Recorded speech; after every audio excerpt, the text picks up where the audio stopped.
Dada, siz ishlayvering, men u yerga kirib bitta taxliman. Senga ishdan qoch desang-a? O yo'q dada, men bir oydan beri po'rchilik o'rganyaptim. Siz zo'r qilib kartochka pishirib kelaman. Qarab o'tiring. Ana dada. Bu nima bu? Kartochka dada. Salarga qo'ying men. O yo'q, buni Turkiyadan o'rganib kelganman. Karakesak degan narsa bu. Zo'r narsa, yeb ko'ring. Kartochkani shunday kasak qildingmi? Ro'zg'or rasvo qilasan sen. Dada, abita keling. Yana nima pishirding? Zo'r narsa pishirdim, keling. Oling dada, osh bo'lsin. Patinka kiringda qo'yurdingmi? O yo'q dada, turklar minusdagi ovqat bu. Qara tuxum, yeb ko'ring, zo'r narsa. Bu kuchuk ham yemaydi-ku buni. Bu yo'qol ishlar qil. Ovqat qanaqa bo'lishini hozir ko'rsataman men senga. Bu ovqat deylar mana. Ana shu Bellissimodan aytdim hozir.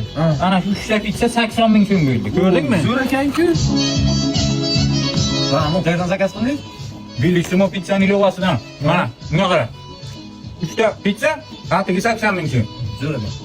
35 daqiqada yetkazib beriladi. Agar vaqtida yetkazib bermasa-da, bepul pitsa uchun promokod beriladi. Zo'r ekan. Zo'r. Dada. Hop.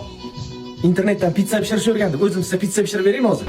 Qo'yib acham kerak emas, menga turklar kara pizzasi kerak emas. Qo'y, undan ko'ra Bellissimodan aytamiz.